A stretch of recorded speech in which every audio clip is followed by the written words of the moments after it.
കർത്താവിന്റെ മഹത്വം കണ്ണാടിയിലെന്ന പോലെ മൂടുപടമണിയാത്ത മുഖത്ത് പ്രതിഫലിക്കുന്ന നാം എല്ലാവരും അവിടുത്തെ സാദൃശ്യത്തിലേക്ക് മഹത്വത്തിൽ നിന്ന് മഹത്വത്തിലേക്ക് രൂപാന്തരപ്പെട്ടുകൊണ്ടിരിക്കുകയാണ്. ഇത് ആത്മാവായ കർത്താവിന്റെ ദാനമാണ്. ഇരുകരങ്ങളും ഉയർത്തി വീശിക്കൊണ്ട് ഏറ്റുപറയാം: കർത്താവിന്റെ മഹത്വം കണ്ണാടിയിലെന്ന പോലെ മൂടുപടമണിയാത്ത മുഖത്ത് പ്രതിഫലിക്കുന്ന നാം എല്ലാവരും അവിടുത്തെ സാദൃശ്യത്തിലേക്ക് മഹത്വത്തിൽ നിന്ന് മഹത്വത്തിലേക്ക് രൂപാന്തരപ്പെട്ടുകൊണ്ടിരിക്കുകയാണ്. ഇത് ആത്മാവായ കർത്താവിന്റെ ദാനമാണ്. കർത്താവിന്റെ മഹത്വം കണ്ണാടിയിലെന്ന പോലെ മൂടുപടമണിയാത്ത മുഖത്ത് പ്രതിഫലിക്കുന്ന നാം എല്ലാവരും അവിടുത്തെ സാദൃശ്യത്തിലേക്ക് മഹത്വത്തിൽ നിന്ന് മഹത്വത്തിലേക്ക് രൂപാന്തരപ്പെട്ടുകൊണ്ടിരിക്കുകയാണ്. ഇത് ആത്മാവായ കർത്താവിന്റെ ദാനമാണ്.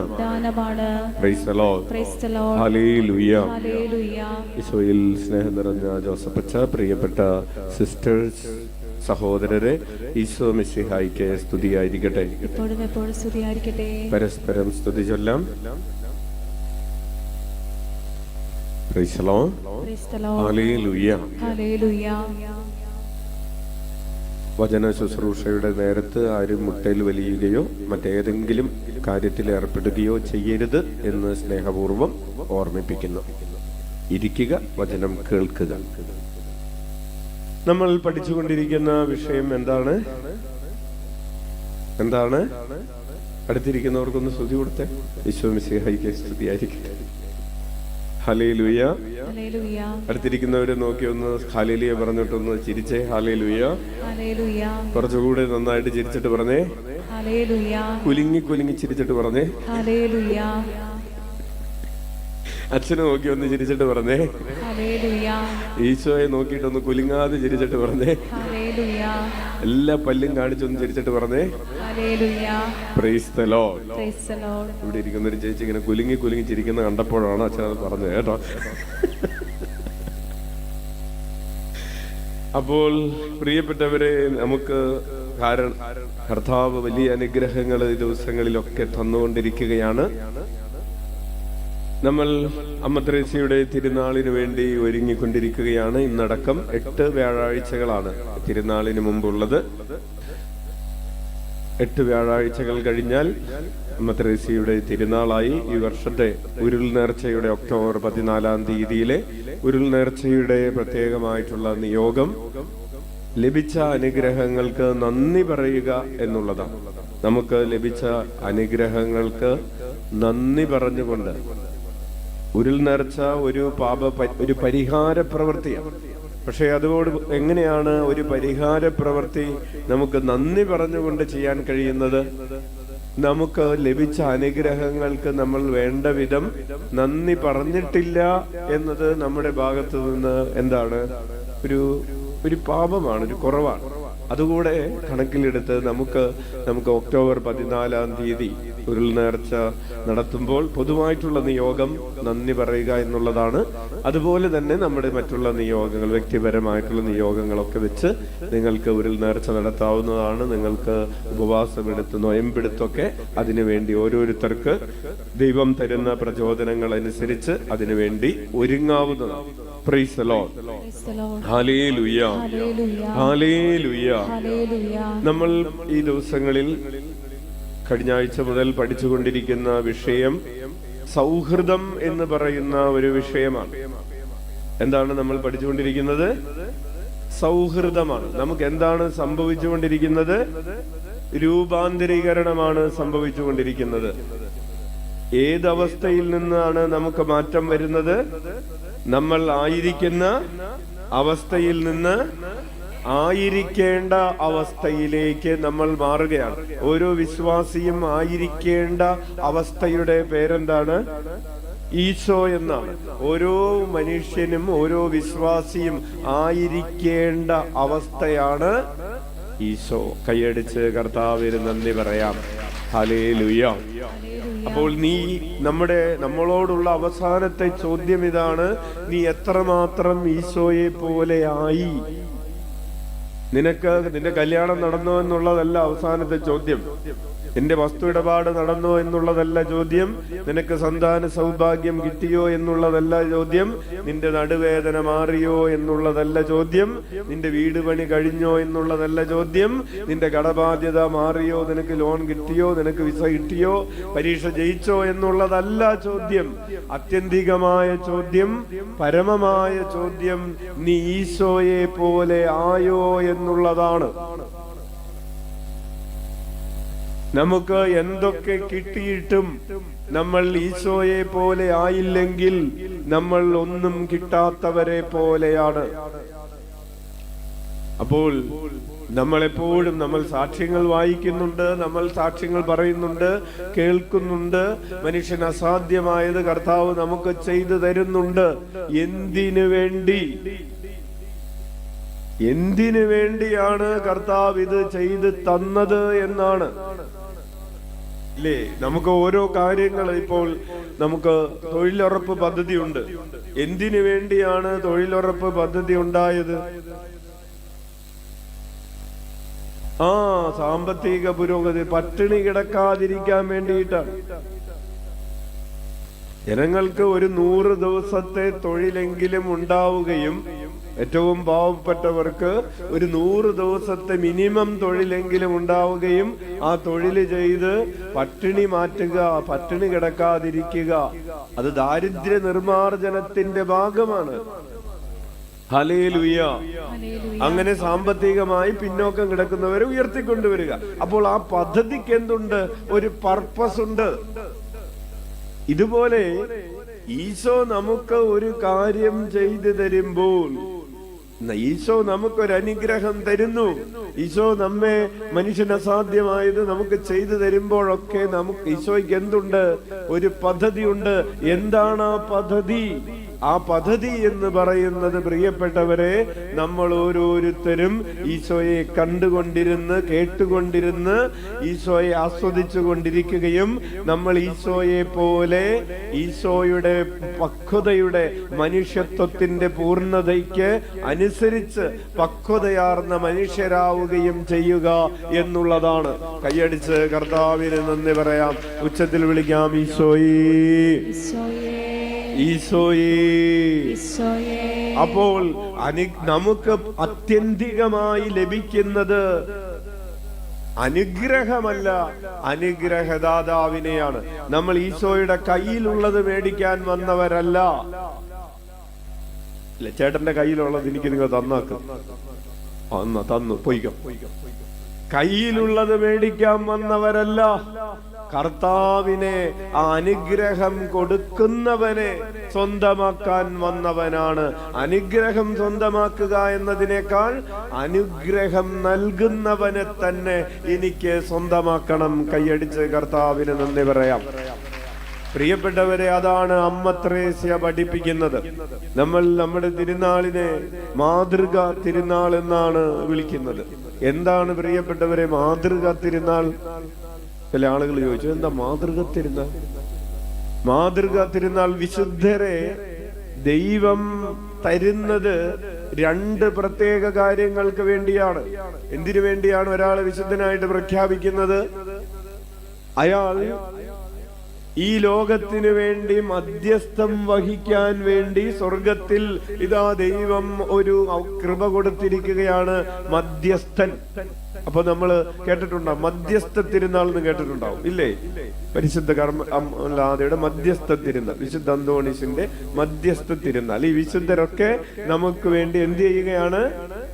മധ്യസ്ഥം വഹിക്കുകയാണ്. അത് ആരുടെ ജോലിയാണ്? വിശുദ്ധരുടെ ജോലിയാണ്. വിശുദ്ധരുടെ ജോലി നമ്മൾ വിശുദ്ധരെ ഓർമ്മിപ്പിച്ചു കൊടുക്കേണ്ട കാര്യം ഇല്ല. ഹല്ലേലൂയ. അപ്പോൾ വിശുദ്ധരെ സഭ നമുക്ക് നൽകുന്നതിന്റെ 2ാമത്തെ ഉദ്ദേശം എന്താണ്? വിശുദ്ധർ ചേട്ടാ പറഞ്ഞോ, അവരുടെ ജീവിതം നമുക്ക് മാതൃകയായി അനുകരിക്കാനുള്ളതാണ്. അപ്പോൾ നമ്മൾ തിരുനാൾ ആഘോഷിക്കുന്നത് അമ്മ ത്രേസ്യയുടെ ജീവിത മാതൃകയെ കൂടുതൽ അടുത്ത് ആഘോഷിക്കാനും അനുകരിക്കാനും വേണ്ടിയുള്ള പരിശ്രമത്തിന്റെ ഭാഗമായിട്ടാണ്, അതിന്റെ ഓർമ്മപ്പെടുത്തലായിട്ടാണ് തിരുനാൾ ആഘോഷിക്കുന്നത്. ഹല്ലേലൂയ. അമ്മ ത്രേസ്യയെ നമുക്ക് ഓർമ്മിപ്പിച്ചു കൊടുക്കേണ്ട കാര്യമില്ല, ഞങ്ങൾക്ക് വേണ്ടി ഒന്ന് പ്രാർത്ഥിക്കണോട്ടോ, ഒന്ന് തിരുനാൾ ആഘോഷിച്ചിട്ട്. നമുക്ക് ഓർക്കേണ്ടതുണ്ട് എന്ത്? അമ്മ ത്രേസ്യ ജീവിച്ചതുപോലെ എനിക്കും ജീവിക്കണം. ആ മാതൃക എനിക്കും മാതൃക, എന്റെ ജീവിതത്തിന് ആ ജീവിതം ഒരു മാതൃകയാകണം. അതുകൊണ്ടാണ് പ്രിയപ്പെട്ടവരെ അച്ഛൻ മനഃപൂർവ്വം മാതൃകാ തിരുനാൾ എന്നെഴുതിയത്. ഹല്ലേലൂയ, ഹല്ലേലൂയ. അപ്പോൾ അമ്മ ത്രേസ്യ ഈശോയിൽ നിന്ന് അനുഗ്രഹങ്ങൾ വാങ്ങിക്കുക എന്നതല്ല നമ്മോട് പറഞ്ഞത്. അമ്മ ത്രേസ്യ പറഞ്ഞത്, ഈ അനുഗ്രഹങ്ങൾ കൊടുക്കുന്നവനെ നീ നിന്റെ സ്വന്തമാക്കുക, അനുഗ്രഹങ്ങൾ കൊടുക്കുന്നവന്റെ ആത്മമിത്രമായി നീ മാറുക എന്ന പഠനമാണ് അമ്മ ത്രേസ്യ നമുക്ക് നൽകുന്നത്. കൈയടിച്ച് നന്ദി പറയാം.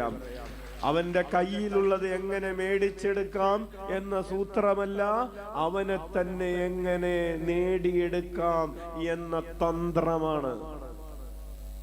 സൂത്രമല്ല. ഹല്ലേലൂയ. ഈശോയെ എങ്ങനെ എന്റെ പ്രിയപ്പെട്ടവനാക്കാം? ആരെ? ഈശോയെ എങ്ങനെ എന്റെ വശത്താക്കാം? അങ്ങനെ പറയാറില്ലേ? ആള് നമ്മുടെ വശത്ത് ആക്കിയെടുക്കാം, എങ്ങനെ സ്കൂട്ടാക്കാം. പിള്ളേരൊക്കെ എന്തൊക്കെ പറയുന്നേ അല്ലേ?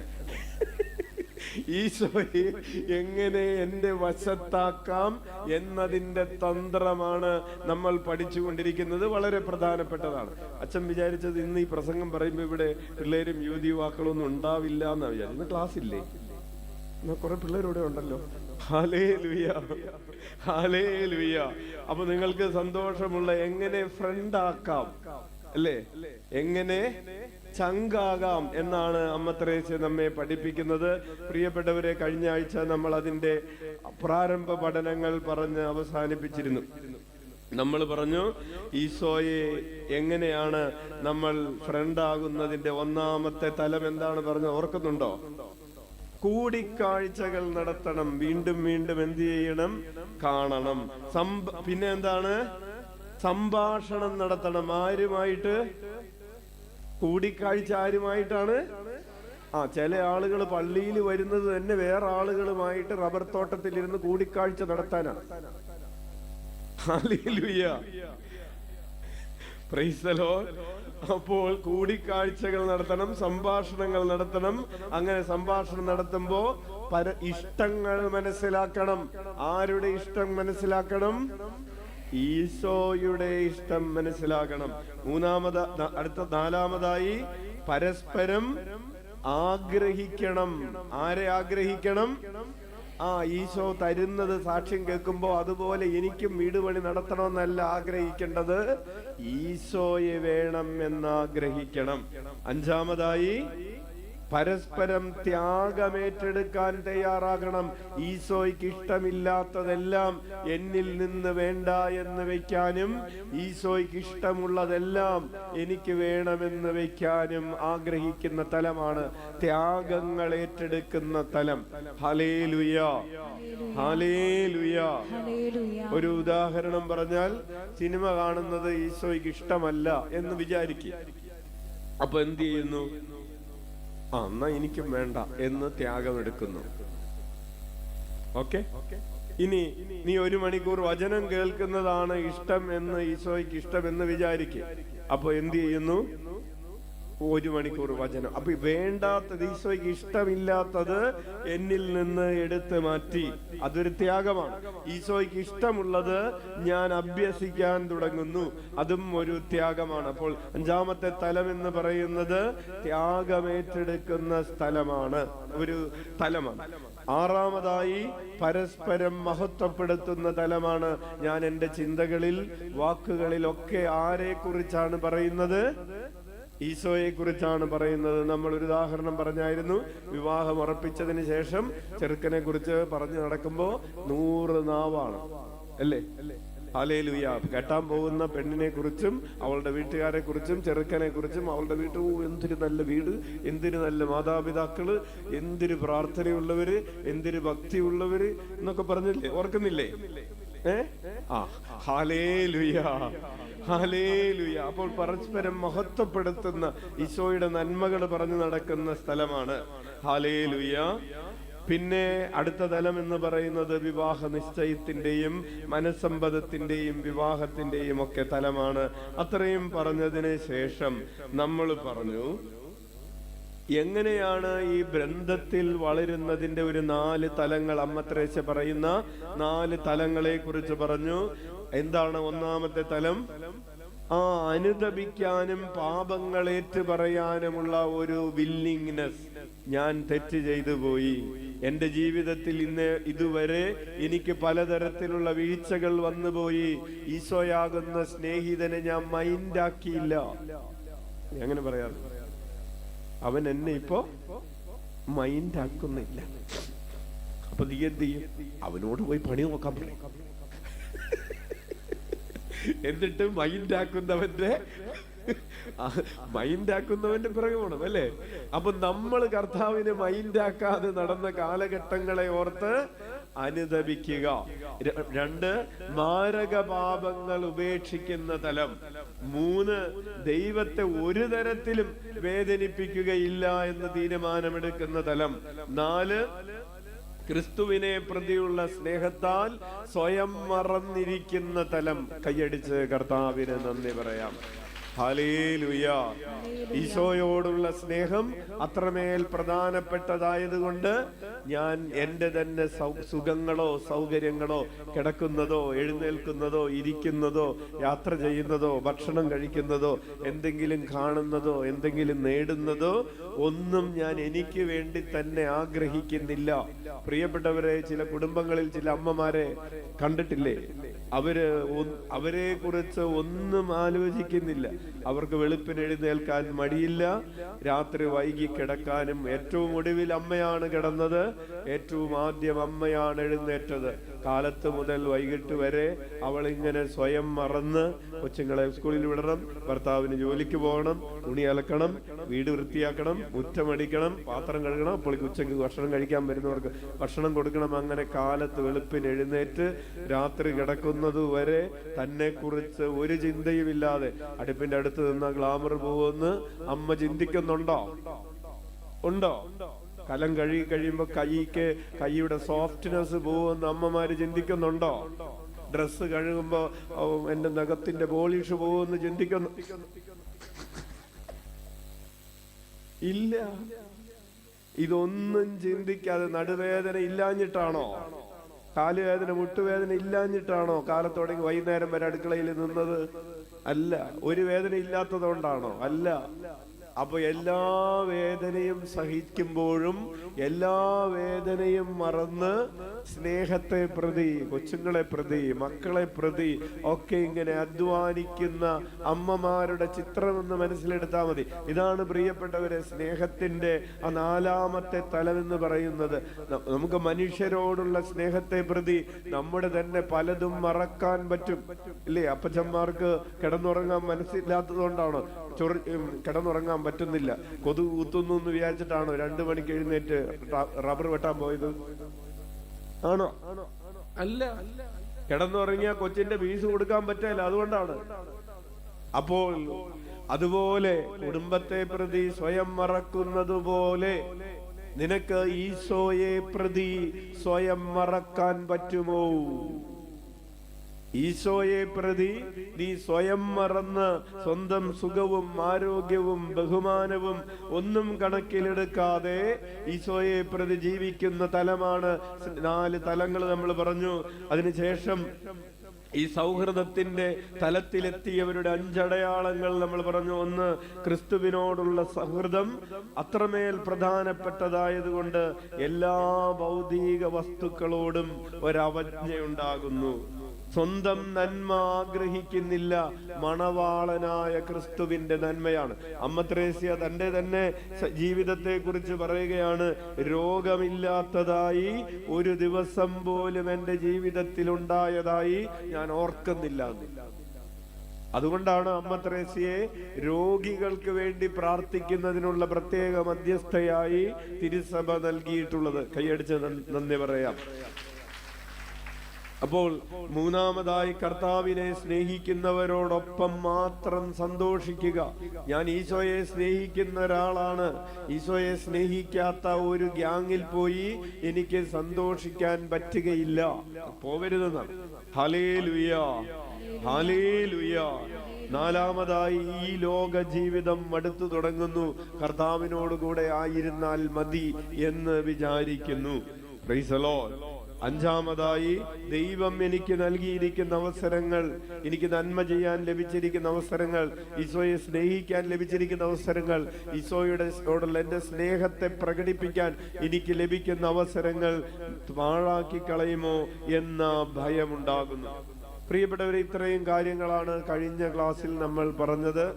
നമ്മളത് ഒരു 5-10 മിനിറ്റ് കൊണ്ട് ഇപ്പൊ സമ്മറൈസ് ചെയ്തതാണ്.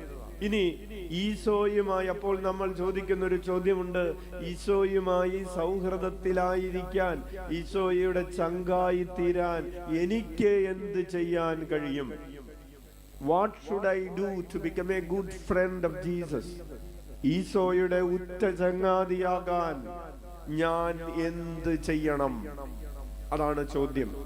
ആ ചോദ്യത്തിന് ബൈബിൾ തരുന്ന ഒരു 8 ഉത്തരങ്ങളാണ് അച്ഛൻ നിങ്ങളോട് ഇപ്പോൾ പങ്കുവയ്ക്കാനായിട്ട് ആഗ്രഹിക്കുന്നത്. അതിന്റെ ഒന്നാമത്തെ ഉത്തരം ഇതാണ്: ഈശോയുമായി സൗഹൃദത്തിലായിരിക്കാൻ നമ്മൾ ചെയ്യേണ്ട ഒന്നാമത്തെ കാര്യം, make time to draw close to him.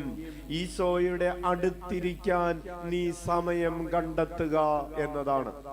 എന്താണ്? ഈശോയുടെ അടുത്തിരിക്കാൻ നീ സമയം കണ്ടെത്തുക. ഈശോയുടെ ദൈവത്തിന്റെ സ്നേഹിതനായ ഒരു മനുഷ്യനെ കുറിച്ച് ബൈബിൾ പറയുന്നുണ്ട്. അവൻ ഈശോയുടെ സ്നേഹിതനായിരുന്നു.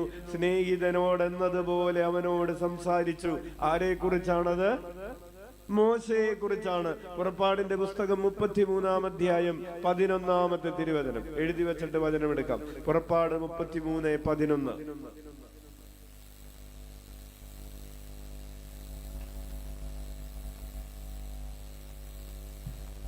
വായിക്കാം. സ്നേഹിതനോടെന്ന പോലെ കർത്താവ് മോശയോട് മുഖാഭിമുഖം സംസാരിച്ചിരുന്നു. ഓക്കെ, അത്രയും മതി. വലതുകരം ഉയർത്തി വീശിക്കൊണ്ടെന്ന് പറഞ്ഞ്, സ്നേഹിതനോടെന്ന പോലെ കർത്താവ് മോശയോട് മുഖാഭിമുഖം സംസാരിച്ചിരുന്നു. Price the Lord. അപ്പൊ മോശയോട് സ്നേഹിതനോട് എന്നതുപോലെ സംസാരിച്ച ദൈവത്തിന് നമ്മോട് സംസാരിക്കാൻ വല്ല ബുദ്ധിമുട്ടുണ്ടോ? ഉണ്ടോ? നീ അവനെ അവളെയൊക്കെ നോക്കി ചിരിച്ചല്ലോ, എന്നെ നോക്കി ചിരിക്കാൻ വല്ല ബുദ്ധിമുട്ടുണ്ടോ? ഇല്ലേ? തണ്ണിച്ചേട്ടനെ അച്ഛനെ നോക്കി ചിരിക്കാൻ വല്ല ബുദ്ധിമുട്ടുണ്ടോ? ഇല്ല. അവരെയൊക്കെ നോക്കി ചിരിച്ചല്ലോ, എന്നെ നോക്കി ചിരിച്ചില്ലല്ലോ എന്ന് പറയേണ്ട ബുദ്ധിമുട്ടുണ്ടോ? ഇല്ല. പക്ഷെ എന്തുകൊണ്ടാണ് ചിരിക്കാത്തത്? മോശയെ നോക്കി ചിരിച്ചെങ്കിൽ പ്രിയപ്പെട്ടവരെ, ഒരു കാരണം കൂടെ ഇവിടെ എഴുതിയിട്ടുണ്ട്. മോശ എത്ര ദിവസമാണ് ഈശോയുടെ ദൈവത്തോടു കൂടെ മലമുകളിൽ ചെലവഴിച്ചത്? 40 ദിനരാത്രങ്ങൾ. ഓക്കെ, ശരി. എത്ര പ്രാവശ്യം? ഹല്ലേലൂയ. മോശ 40 രാത്രിയും 40 പകലും മരുഭൂമിയിൽ ചെലവഴിച്ചു. എത്ര പ്രാവശ്യം? 2 പ്രാവശ്യം. ചേട്ടന് 50% മാർക്ക് തരാം. 3 പ്രാവശ്യം മോശ മലമുകളിൽ 40 രാവും 40 പകലും താമസിച്ചതിന്റെ വചനം അച്ഛന് പിടിച്ചു തരാം.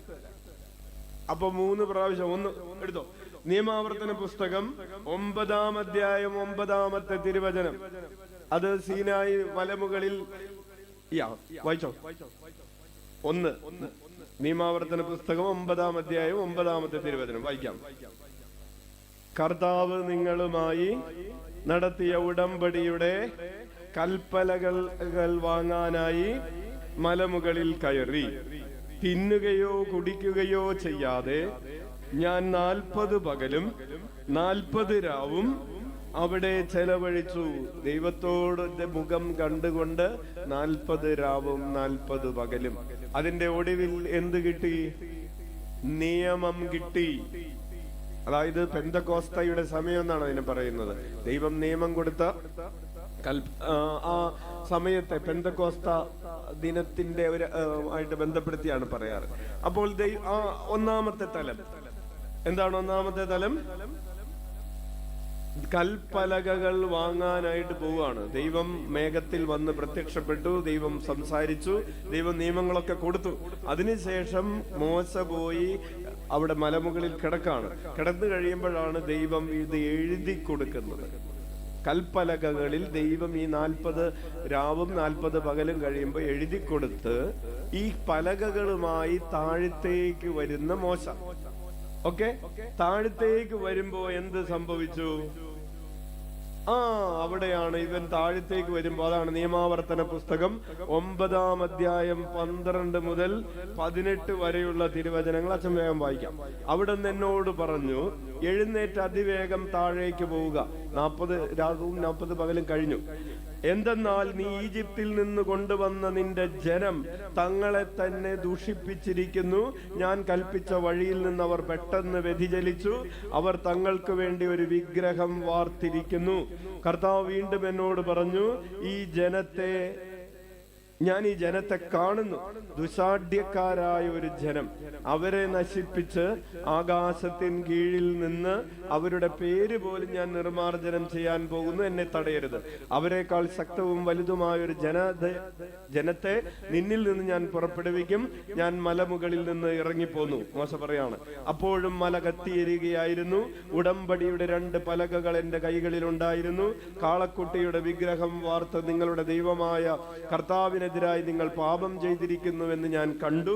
കർത്താവ് നിങ്ങളോട് കൽപ്പിച്ച വഴിയിൽ നിന്ന് നിങ്ങൾ ക്ഷണത്തിൽ അകന്നു കഴിഞ്ഞിരിക്കുന്നു. അതുകൊണ്ട് ഞാൻ 2 പലകകളും വലിച്ചെറിഞ്ഞു. നിങ്ങളുടെ കൺമുൻപിൽ വെച്ച് അവ ഉടച്ചു കളഞ്ഞു. അനന്തരം മുൻപിലത്തേതുപോലെ 40 പകലും 40 രാവും ഞാൻ കർത്താവിന്റെ മുൻപിൽ പ്രണമിച്ച് കിടന്നു. നിങ്ങൾ കർത്താവിന്റെ മുൻപിൽ തിന്മ പ്രവർത്തിച്ച് പാപം ചെയ്ത് അവിടത്തെ കുപിതനാക്കിയതിനാൽ ഞാൻ തിന്നുകയോ കുടിക്കുകയോ ചെയ്തില്ല. കൈയടിച്ച് കർത്താവിന് നന്ദി പറയാം. അപ്പോ 2ാമത്തെ വട്ടമായി. ആദ്യം എഴുതി മേടിച്ചത് തിരിച്ച് താഴ്ത്തു വന്നുള്ളൂ. അപ്പോൾ ജനം പാപം ചെയ്യുന്നത് കണ്ടപ്പോൾ, അപ്പോൾ ആദ്യത്തെ ഉടമ്പടി എന്ന് പറയുന്നത് വിവാഹമാണ്. Marriage with the people, covenant with the people. ഉടമ്പടിയാണ്. ആദ്യത്തെ 40 രാവും 40 പകലും. 2ാമത്തെ 40 രാവും 40 പകലും കിടന്നത് എന്തിനാണ്? പരിഹാരം ചെയ്യാൻ വേണ്ടിയാണ്. ഒന്ന്, ബന്ധത്തിലാകാൻ വേണ്ടിയാണ്. 2, ഈ ബന്ധത്തിലായിരുന്നതിൽ വീഴ്ച വന്നതിന് പരിഹാരം ചെയ്തുകൊണ്ട് വീണ്ടും 40 രാവും 40 പകലും. അതാണ് അതിന്റെ അർത്ഥം. ഇനി പ്രിയപ്പെട്ടവരെ, 10-ാം അധ്യായത്തിൽ നമ്മളിപ്പോൾ വായിച്ചത് നിയമാവർത്തന പുസ്തകം 9-ാം അധ്യായം. 9-ാം അധ്യായത്തിൽ തന്നെ 2 പ്രാവശ്യം മോശ 40 രാവും 40 പകലും കിടന്നതിന്റെ വ്യക്തമായിട്ടുള്ള സൂചനകളുണ്ട്. ഇനി 10-ാം അധ്യായം, നിയമാവർത്തന പുസ്തകം 10-ാം അധ്യായത്തിൽ നമ്മൾ വായിക്കുകയാണ്. മോശ 40 പകലും 40 രാവും കർത്താവിനോട് കൂടെ അവിടെ ചെലവഴിച്ചു. നിയമാവർത്തനം 10, 1 മുതൽ 5 വരെ. കർത്താവ് എന്നോട് അരുളി ചെയ്തു, ആദ്യത്തേതുപോലെ 2 കൽപ്പലകകൾ വെട്ടിയെടുത്ത് മലയുടെ മുകളിൽ എന്റെ അടുത്ത് കൊണ്ടുവരിക. 2ാമത്തേതിൽ മോശയെ കൊണ്ട് തന്നെ എഴുതിക്കായിരുന്നു. ഇതിപ്പോ 3ാമത്തെ ഒരു വട്ടം പറയാണ്, നീ മലമുകളിലേക്ക് വരിക, മലമുകളിൽ കൊണ്ടുവരിക, മരം കൊണ്ടൊരു പേടകവും കൊണ്ടുവരിക. ഇത് പേടകത്തിന്റെ ഉള്ളിൽ വയ്ക്കാനുള്ള നിയമപലകകൾ നൽകുന്ന ചടങ്ങാണ്. അപ്പോൾ മരം കൊണ്ട് പേടകവും ഉണ്ടാക്കി കൊണ്ടുവരിക. നീ ഉടച്ചു കളഞ്ഞ ആദ്യത്തെ പലകകളിൽ ഉണ്ടായിരുന്ന വാക്കുകൾ ഞാൻ അവയിൽ എഴുതും. നീ അവ പേടകത്തിൽ വയ്ക്കണം. ഹല്ലേലൂയ. അങ്ങനെ പേടകവുമായി മോശ മലമുകളിലേക്ക് പോയി. എത്ര ദിവസം അവിടെ കഴിഞ്ഞു എന്ന് പുറപ്പാടിന്റെ പുസ്തകം 34-ാം അധ്യായം 28-ഉം 29-ഉം തിരുവചനങ്ങൾ. മോശ 40 പകലും 40 രാവും കർത്താവിനോടുകൂടെ അവിടെ ചെലവഴിച്ചു. അവൻ ഭക്ഷിക്കുകയോ പാനം ചെയ്യുകയോ ചെയ്തില്ല. ഉടമ്പടിയുടെ വചനങ്ങളായ 10 പ്രമാണങ്ങൾ അവൻ പലകകളിൽ എഴുതി. 2 സാക്ഷ്യഫലകങ്ങളും വഹിച്ചുകൊണ്ട് മോശ സീനായി മലയിൽ നിന്ന് താഴേക്ക് വന്നു. ദൈവവുമായി സംസാരിച്ചതിനാൽ തന്റെ മുഖം തേജോമയമായി എന്ന കാര്യം അവൻ അറിഞ്ഞില്ല. പ്രിയപ്പെട്ടവരെ, ഈ 3-ാമത്തെ വട്ടവും മലമുകളിൽ ഇങ്ങനെ 40 രാവും 40 പകലും കിടന്ന് താഴേക്ക് വരുന്ന സമയത്താണ് ജനം പറഞ്ഞത്, ഞങ്ങൾക്ക് നിന്റെ മുഖം ഇപ്പോ കാണാൻ പറ്റുന്നില്ല, അത് ദൈവദൂതന്റെ മുഖം പോലെ ഇരിക്കുന്നു, പ്രകാശമുണ്ട്, അതുകൊണ്ട് ഒരു മൂടുപടമിട്. Hallelujah, hallelujah. അപ്പോ നമ്മുടെ വിചിന്തനം ഇതാണ്, മോശ എത്ര പ്രാവശ്യം മലമുകളിൽ 40 രാവും 40 പകലും കിടന്നു? 3 പ്രാവശ്യം. അപ്പൊ എത്ര ദിവസമായി? 120 ദിവസമായി. അങ്ങനെ കിടന്ന ഒരാളോടാണ് ദൈവം എങ്ങനെ സംസാരിച്ചത്? മുഖാഭിമുഖം സ്നേഹിതനോടെന്നതുപോലെ സംസാരിച്ചത്. Hallelujah, hallelujah. നീ എത്ര മണിക്കൂർ കർത്താവിന്റെ മുമ്പിൽ ഇരിക്കും? നീ എത്ര ദിവസം കർത്താവിന്റെ മുമ്പിൽ ഇരിക്കും? അരമണിക്കൂർ കഴിയുമ്പോ വെള്ളം കുടിക്കാൻ തോന്നുമ്പോ നമ്മൾ വെള്ളം കുടിക്കാൻ 1 മണിക്കൂർ ഉറപ്പിച്ച് വചനം കേട്ടിരിക്കാൻ പറഞ്ഞാൽ അല്ലേ? അതാണ് പറയുന്നത്. മോശ അങ്ങനെ ഇരുന്നു കൊടുത്തു, അവിടെ തന്നെ ഇരുന്നു. അപ്പോൾ പ്രിയപ്പെട്ടവരെ, അച്ഛന്റെ ഒന്നാമത്തെ പോയിന്റ് അതാണ്, make time to draw close to him. കർത്താവിന്റെ മുമ്പിൽ ഇരിക്കാൻ, അവിടുന്ന് പറയുന്നത് കേൾക്കാൻ, അവിടത്തെ തിരുമുഖം കാണാൻ, കണ്ടിരിക്കാൻ, കേട്ടിരിക്കാൻ സമയം കൊടുക്കുന്നവരാണ് സ്നേഹിതരായി മാറുന്നത്. ഒറ്റ ഉദാഹരണം മതി. 2, അപ്പോ മോശ ചെയ്തതുപോലെ ആരും ചെയ്യുമായിരുന്നു എന്നറിയാമോ?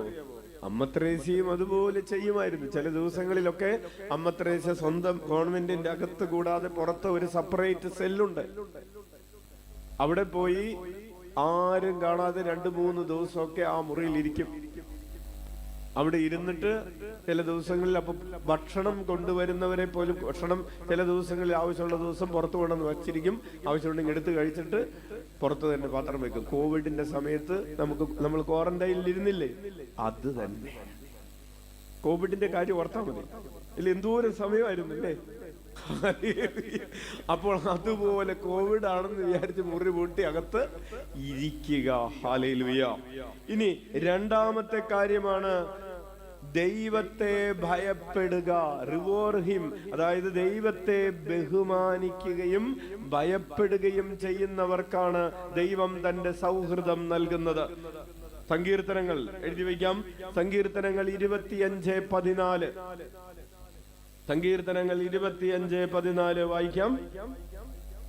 കർത്താവിന്റെ സൗഹൃദം അവിടത്തെ ഭയപ്പെടുന്നവർക്കുള്ളതാണ്, അവിടുന്ന് തന്റെ ഉടമ്പടി അവരെ അറിയിക്കും. ഈ വലതുകരം ഉയർത്തി വീശിക്കൊണ്ട് പറയാം, കർത്താവിന്റെ സൗഹൃദം അവിടുത്തെ ഭയപ്പെടുന്നവർക്കുള്ളതാണ്, അവിടുന്ന് തന്റെ ഉടമ്പടി അവരെ അറിയിക്കും.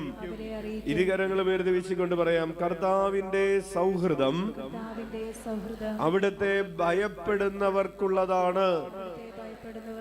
ഹല്ലേലൂയ. ദൈവഭയം ഉണ്ടായിരിക്കുക എന്നതാണ് പ്രിയപ്പെട്ടവരെ പ്രധാനപ്പെട്ടത്. ദൈവഭയം ഇല്ലാത്തത് കൊണ്ടാണ് നമുക്ക് കർത്താവിന്റെ അടുത്ത് പോകാൻ സമയം കിട്ടാത്തത്.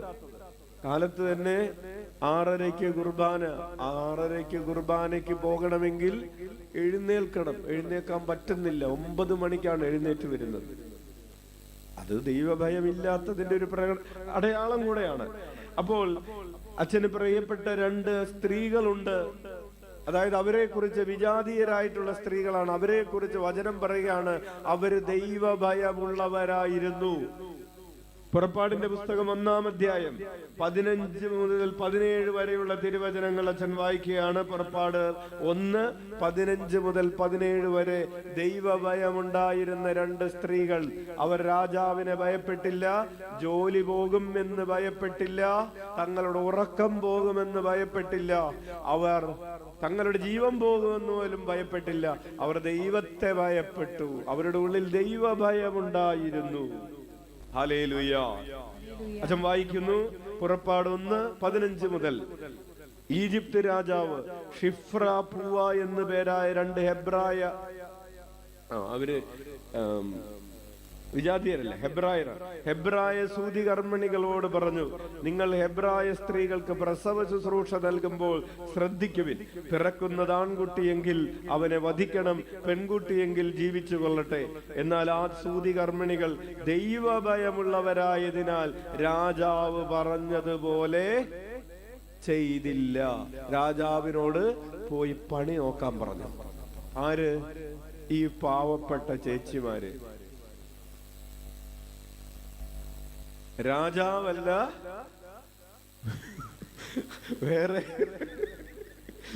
രാജാവിന്റെ അപ്പുറത്താള്, രാജാവിന്റെ അപ്പൂപ്പൻ പറഞ്ഞാലും അല്ലേ, രാജാവിന്റെ അപ്പന്റെ അപ്പം പറഞ്ഞാലും ഞങ്ങള് കർത്താവിന് നിരക്കാത്ത പ്രവൃത്തി ചെയ്യുകയില്ല എന്ന് പറയാൻ ഈ പാവപ്പെട്ട ചേച്ചിമാർക്ക്. അങ്ങനെ പ്രസവം എടുക്കാൻ പോകുന്ന ചേച്ചിമാരെ വിളിക്കുന്ന പേരെന്താണ്?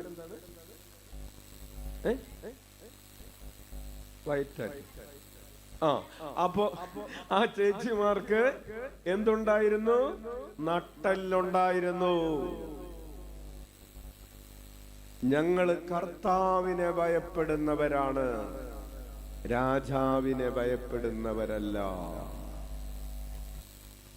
കർത്താവിനോടുള്ള ഭയം ഉപേക്ഷിച്ചിട്ട് ഞങ്ങൾക്കൊരു രാജഭക്തി വേണ്ട എന്ന് പറയാൻ, തല ഉയർത്തി പിടിച്ചു നിൽക്കാൻ നട്ടലുള്ള 2 ചേച്ചിമാരായിരുന്നു. ആര്? ഷിഫ്രായും പൂവായും. പ്രിയപ്പെട്ടവരെ, അവർക്ക് ദൈവഭയമുണ്ടായിരുന്നതുകൊണ്ട് അവർ പാപം ചെയ്തില്ല. അച്ഛൻ ചോദിക്കട്ടെ, പാപം ചെയ്യാതിരിക്കാനുള്ള നട്ടെല്ല് നിനക്കുണ്ടോ?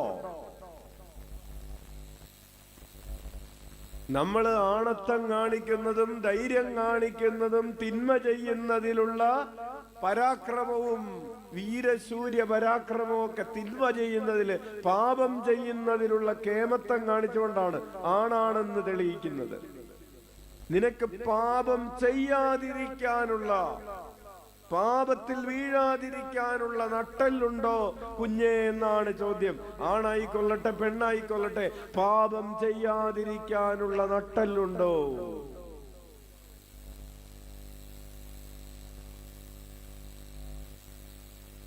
ഒരു മകള് പറഞ്ഞു, എനിക്കൊരു കാമുകനുണ്ട്. ഓക്കെ, എന്താ കുഴപ്പം? അവനിപ്പോൾ എന്നെ ബ്ലോക്ക് ചെയ്തിരിക്കുകയാണ്. സന്തോഷം, അത്ര ആശ്വാസം, അത്രയും സമയം ലാഭമായിരുന്നു. അച്ഛൻ പറഞ്ഞു, നീ അവനെ മറക്ക്. ഇപ്പോഴേ കല്യാണത്തിന് മുമ്പ് എന്നെ ബ്ലോക്ക് ചെയ്തിരിക്കുകയല്ലേ, അപ്പൊ പിന്നെ കല്യാണം കഴിഞ്ഞാലുള്ള സ്ഥിതി പറയാനില്ലല്ലോ. അപ്പൊ നീ ഒരു കാര്യം ചെയ്യ, അവനെ വിട്, എന്നിട്ട് അടുത്ത ആളെ നോക്ക്. ഇല്ലച്ചോ, എനിക്ക് അവനെ മറക്കാൻ പറ്റുകയില്ല. ഓ പിന്നെ എനിക്ക് മറക്കാൻ പറ്റുകയില്ല. എന്താണ്? അതെ, എന്റെ ഉദരത്തിൽ വളർന്ന കുഞ്ഞിന്റെ അപ്പൻ അവനാണ്.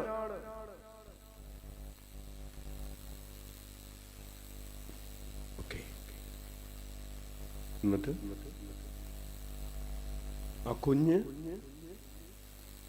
ആ കുഞ്ഞിനെ അബോർട്ട് ചെയ്തു. ശരി, ഇപ്പോ അവൻ എന്നെ ബ്ലോക്ക് ചെയ്തിരിക്കുകയാണ്.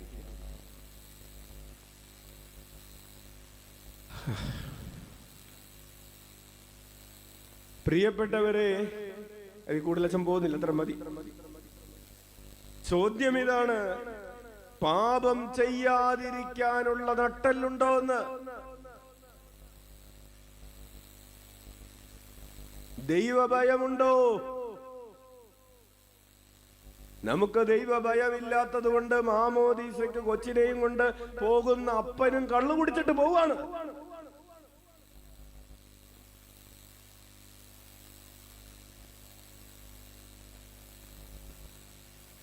കല്യാണത്തിന് പെണ്ണിന്റെ അപ്പുറത്തും ഇപ്പുറത്തും അപ്പനും അടുത്ത് വലതുവശത്ത് അപ്പനും അമ്മനും ഒക്കെ നിൽക്കണമല്ലോ. അപ്പന് നിൽക്കാൻ പറ്റുന്നില്ല. എന്താണ്? മുട്ടുവേദന, നടുവേദന. മുട്ടുവേദനയും നടുവേദനയും. തലേ ദിവസം തുള്ളിയായിരുന്നല്ലോ സ്റ്റേജിൽ കിടന്ന് കള്ളും കുടിച്ചിട്ട്. അതിന്റെ കെട്ട് മാറിയിട്ടില്ല. മോര് കുടിച്ചത് പോരായിരുന്നു. മദ്യപിച്ചിട്ട് ബോധമില്ലാന്ന് എന്നിട്ട് പള്ളിയിൽ വന്ന് നിൽക്കാണ്. എന്താണ്? കൊച്ചിന്റെ കല്യാണം. ദൈവഭയമുണ്ടോ എന്ന് ചോദിക്കുമ്പോ എന്നിട്ട് നമ്മൾ പറഞ്ഞുകൊണ്ടിരിക്കുന്ന എന്തിനെ കുറിച്ചാണ്? ദൈവത്തിന്റെ സ്നേഹിതരാകണം. ചെറുതും വലുതുമൊക്കെയായി ദൈവഭയമില്ലാത്ത അനേകം പ്രവർത്തികള്. പ്രിയപ്പെട്ടവരെ, കാറ്റത്ത് ഒരു ചെറുകാറ്റിൽ പറന്നു പോകുന്ന ഒരു തിരുവോസ്തിയായി കർത്താവ് നമ്മുടെ മുൻപിൽ വന്ന് നിൽക്കുമ്പോഴും നമുക്ക് ഉണ്ടാകണം അവന്റെ മുമ്പിൽ ഇവരാകാശവും ഭൂമിയും സൃഷ്ടിച്ചവനാണെന്ന ബോധ്യമുണ്ടാകണം. എന്റെ ഹൃദയമിടിപ്പിന്റെ താളമറിയുന്നവനും ശ്വാസനിശ്വാസങ്ങളുടെ ചൂടും ചൂരുമറിയുന്നവനുമാണ് അവനെന്ന ബോധ്യമുണ്ടാകണം.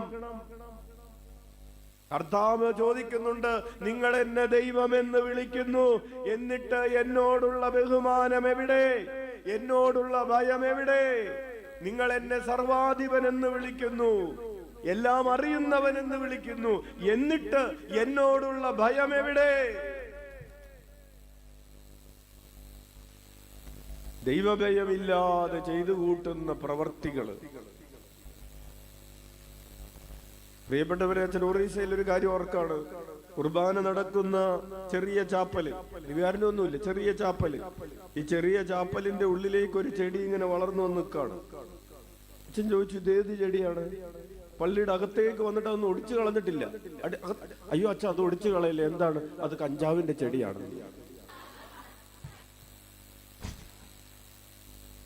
അച്ഛനിപ്പോഴും കൺമുമ്പിൽ കണ്ടതുപോലെ ആ ചെടിയെ ഇങ്ങനെ കാണുകയാണ്. അത് ഒരു ചെടിയൊന്നുമല്ല, ആയിരക്കണക്കിന് ചെടിയുണ്ട്. പാടമാണ്. അപ്പോ ഹല്ലേലൂയ, ഇപ്പുറത്ത് ദിവ്യകാരുണ്യം സ്വീകരിച്ചിട്ട് വേണം അപ്പുറത്ത് പോയി അതിന് വെള്ളം കൊടുക്കാൻ. ഇതൊന്ന് വേഗം തീർന്നിട്ട് വേണം അച്ഛ വെള്ളം കൊടുക്കേണ്ട സമയമായി. ആർക്ക്? പോത്തിന്.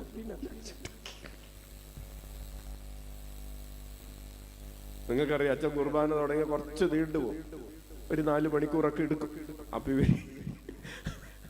അപ്പോ ഇവരിത് തീർന്നിട്ട് വേണം പോവാന്ന് വിചാരിച്ചിട്ട് ഇത് തീരണ്ട. ദൈവഭയമില്ലാത്ത അവർക്കങ്ങനെയാണെങ്കിൽ നമുക്ക് എങ്ങനെയാണെന്ന് ആലോചിച്ചാൽ മതി. യെസ്, ദൈവഭയം ഉണ്ടാകണം. ദൈവഭയം, അതാണ് നമ്മൾ വായിച്ചത് പ്രിയപ്പെട്ടവരെ. സങ്കീർത്തനങ്ങൾ 25:14. കർത്താവിന്റെ സൗഹൃദം അവിടത്തെ ഭയപ്പെടുന്നവർക്കുള്ളതാണ്. കർത്താവിനെ ഭയപ്പെടാതെ നീ ചെയ്യുന്ന പ്രവർത്തികൾ, ദൈവഭയമില്ലാത്തതിന്റെ പ്രവർത്തികൾ നിന്നെ ദൈവത്തിന്റെ സൗഹൃദത്തിൽ നിന്ന് കട്ട് ഓഫ് ചെയ്യും. Price the Lord.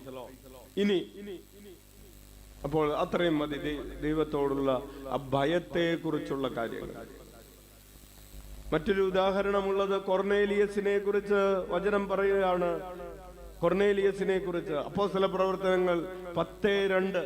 അപ്പോസ്തല പ്രവർത്തനങ്ങൾ 10:2. അവനൊരു വിജാതീയനായിരുന്നു, യഹൂദനായിരുന്നില്ല. അവനും കുടുംബവും ദൈവഭയവും ഭക്തിയുമുള്ളവരായിരുന്നു. അവൻ ജനങ്ങൾക്ക് ഉദാരമായി ദാനധർമ്മം ചെയ്യുകയും ദൈവത്തോട് നിരന്തരം പ്രാർത്ഥിക്കുകയും ചെയ്തു പോന്നു. അങ്ങനെ ദൈവഭയമുള്ളവന്റെ വീട്ടിലേക്ക് പത്രോസ് അപ്പോസ്തലനെ ഈശോ വിടുകയും അവിടെ വചനം പ്രഘോഷിച്ചു കൊണ്ടിരുന്നപ്പോൾ പരിശുദ്ധാത്മാവ് ഇറങ്ങി വരികയും ചെയ്തു. Hallelujah, hallelujah, hallelujah. അല്ലേ, നമുക്ക് കല്യാണത്തിന്റെ തലേ ദിവസം വീടുകളിൽ പ്രാർത്ഥന നടക്കും. കല്യാണത്തിന്റെ തലേ ദിവസം വീടുകളിൽ പ്രാർത്ഥനയുണ്ട്. ചെറുക്കന് വേണ്ടി പ്രാർത്ഥനയുണ്ട്, പെൺകുട്ടിക്ക് വേണ്ടി പ്രാർത്ഥനയുണ്ട്. ഈ പ്രാർത്ഥന ചൊല്ലാൻ നിൽക്കുന്ന ഒരുവിധം 75% അല്ലെങ്കിലും ഒരു 50% പുരുഷന്മാരെല്ലാവരും എന്ത് ചെയ്തിട്ടായിരിക്കും പ്രാർത്ഥനയ്ക്ക് ഒരുങ്ങിയിരിക്കുന്നത്? ആ കപ്പയും അല്ലേ, എന്ത് കപ്പയാണ്? കപ്പ ബിരിയാണി കഴിക്കുന്നതിന് മുമ്പ് വേറെ പലതും വീട്ടുകാര് തന്നെ വിളമ്പിയിട്ട് അച്ഛൻ വരട്ടെ പ്രാർത്ഥിക്കാം എന്ന് പറഞ്ഞ് നിൽക്കാണ്. അച്ഛൻ ചെന്ന് കയറുന്നത് മദ്യത്തിന്റെ മണമുള്ള ഒരു സ്ഥലത്തേക്കാണ്. കർത്താവേ, ഇവനെ നല്ല ഉത്തമനായ വിശുദ്ധനായ മണവാളനാക്കി തീർക്കണമേ. കള്ളു കുടിച്ചുകൊണ്ടാണ് പ്രാർത്ഥന. ദൈവഭയമില്ലാത്തത് കൊണ്ടാണ്. അച്ഛന് തിയറി മാത്രം പറഞ്ഞു പോയാ പോരല്ലോ, നമ്മുടെ ജീവിതവുമായി ഇത് ബന്ധപ്പെടുത്തണ്ടേ? അപ്പോൾ പ്രിയപ്പെട്ടവരെ, ദൈവഭയമില്ലാതെ നമ്മുടെ വീടുകളിൽ സംഭവിക്കുന്നത് ശ്രദ്ധിക്കുക. ഇനി മൂന്നാമതായി, ഈശോയുമായിട്ടുള്ള സൗഹൃദത്തിൽ വളരുന്നതിന് ഈശോ പറയുന്നത് ശ്രദ്ധിക്കുക. എഴുതി വെച്ചോ, എന്താണ് വേണ്ടത്? ഈശോ പറയുന്നത് ശ്രദ്ധിക്കുക. Listen to him. യോഹന്നാന്റെ സുവിശേഷം 15-ാം അധ്യായം 15-ാമത്തെ തിരുവചനം. യോഹന്നാൻ 15:15. ഇനി ഞാൻ നിങ്ങളെ ദാസന്മാർ എന്ന് വിളിക്കുകയില്ല, കാരണം യജമാനൻ ചെയ്യുന്നത് എന്തെന്ന് ദാസൻ അറിയുന്നില്ല. എന്നാൽ ഞാൻ നിങ്ങളെ സ്നേഹിതന്മാരെന്ന് വിളിച്ചു. എന്തുകൊണ്ടാണ് ഈശോ അവരെ സ്നേഹിതന്മാരെന്ന് വിളിച്ചത്? തുടർന്ന് എഴുതിയിരിക്കുകയാണ്, എന്തെന്നാൽ എന്റെ പിതാവിൽ നിന്ന് കേട്ടതെല്ലാം ഞാൻ നിങ്ങളെ അറിയിച്ചു. അതായത് ഞാൻ പറഞ്ഞതെല്ലാം നിങ്ങൾ കേട്ടു. അതുകൊണ്ട് ഞാൻ നിങ്ങളെ എന്ത് എന്ന് വിളിക്കും? സ്നേഹിതന്മാരെന്ന് വിളിക്കും. ഞാൻ പറഞ്ഞതെല്ലാം നിങ്ങൾ കേട്ടതുകൊണ്ട് ഞാൻ നിങ്ങളെ സ്നേഹിതന്മാരെന്ന് വിളിക്കും. കൈയടിച്ച് കർത്താവിന് നന്ദി പറയാം. ഉച്ചത്തിൽ വിളിക്കാം, ഈശോയേ, ഈശോയേ. അപ്പൊ ഈശോ നമ്മോട് പറയുന്ന പല കാര്യങ്ങളുമുണ്ട്. നമ്മളത് കേൾക്കുന്നുണ്ടോ? ചില ആളുകൾക്ക് രോഗം മാറിയാ മതി. അപ്പോ രോഗം മാറാൻ വേണ്ടി ഒരു കാര്യം ചെയ്യാം. അച്ഛൻ ആരാധന തുടങ്ങുന്നത് 1 മണിക്കാണ്. 1 മണിക്ക് പോയാൽ മതി, പ്രസംഗമൊക്കെ കഴിഞ്ഞിട്ട് പോയാൽ മതി.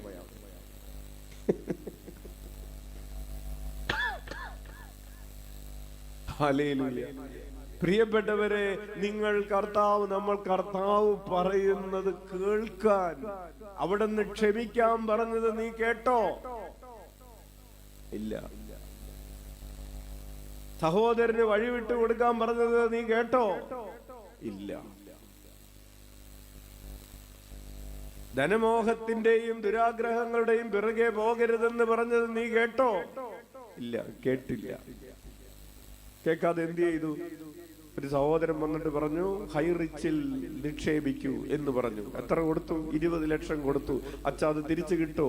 കിട്ടൂല്ലോ. ആ 20 ലക്ഷത്തിന് എന്ത് ചെയ്യണം? ടാറ്റാ കൊടുത്താ മതി. അത് തിരിച്ചു കിട്ടാൻ വേണ്ടി നിയോഗം എഴുതി കെട്ടിയിടട്ടെ? വേണ്ട, കിട്ടൂല്ല. അത് കിട്ടാൻ വേണ്ടി മുട്ടയിൽ വലിയട്ടെ? വെറുതെ സമയം കളയണ്ട, അത് കിട്ടൂല്ല. അപ്പൊ ആ 20 ലക്ഷം കിട്ടൂല്ലേ? ഇല്ല. പകുതി പൈസക്ക് വണ്ടി കിട്ടുമെന്ന് പറഞ്ഞിട്ട് 6 ലക്ഷം കൊടുത്തായിരുന്നു. വണ്ടി കിട്ടുമോ? ഇല്ല. കാശ് കിട്ടുമോ? ഇല്ല. നിയോഗം എഴുതിയിടട്ടെ? വേണ്ട. എന്തിനാ വെറുതെ ആവശ്യമില്ലാത്തത് എഴുതിയിടുന്നത്? അല്ലേ? ആ കിട്ടൂല്ലേ? ഇല്ലേ ചേച്ചി, കിട്ടൂല്ലേ? അത് പോയി.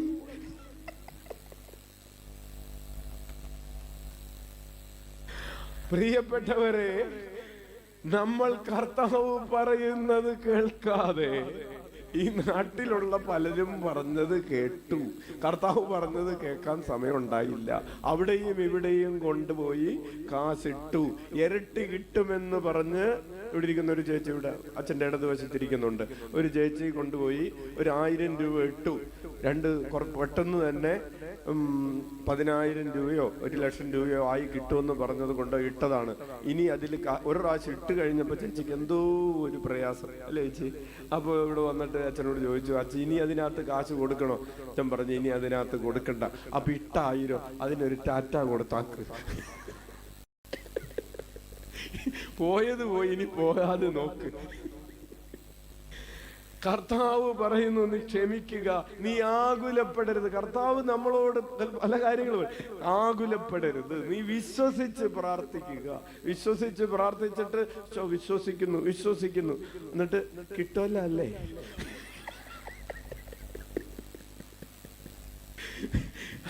അങ്ങനെ ചോദിക്കും. നിനക്കത് കർത്താവ് നിനക്ക് ഏറ്റവും നല്ലതായിട്ട് തന്നിരിക്കുന്നു എന്ന് വിശ്വസിച്ച് പ്രാർത്ഥിക്കുക, സ്നേഹിക്കുക. കർത്താവ് പറയുന്നത് പ്രിയപ്പെട്ടവരെ കേൾക്കുക എന്നുള്ളതാണ്.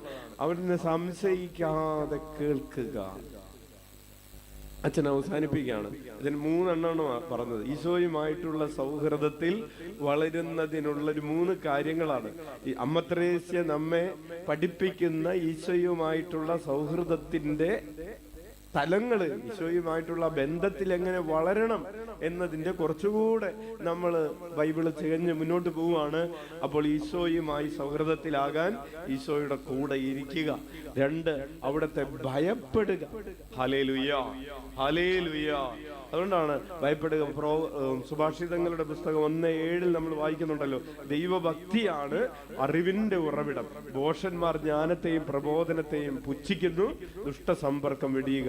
ദൈവഭക്തിയാണ് അറിവിന്റെ ഉറവിടം എന്ന് പറഞ്ഞ കർത്താവിനോടുള്ള ഭയമാണ് പ്രിയപ്പെട്ടവരെ നമ്മൾ അവിടത്തെ കുറിച്ച് കൂടുതൽ അറിയാനായിട്ട് ഇടവരുത്തുന്നത്. Hallelujah, hallelujah. പിന്നെ 3-മതായി ഈശോ പറയുന്ന കാര്യങ്ങളെ കൂടുതൽ ശ്രദ്ധിക്കുക. നിങ്ങൾക്ക് യൂട്യൂബിൽ 48 hours റിട്രീറ്റ് ആവില എന്ന് സെർച്ച് ചെയ്താൽ 281 പ്രഭാഷണങ്ങളുള്ള പ്ലേലിസ്റ്റ് കിട്ടും. നിങ്ങൾക്കത് സേവ് ചെയ്ത് വെക്കുക. വീട്ടിലിരിക്കുമ്പോൾ നാട്ടുകാർ പറയുന്നത് കേൾക്കാതെ കർത്താവിന്റെ വചനം കേൾക്കാൻ കൂടുതൽ സമയം ചെലവഴിക്കുക. ഹല്ലേലൂയ, പ്രൈസ് ദി ലോർഡ്. യേശുവേ സ്തോത്രം, യേശുവേ നന്ദി.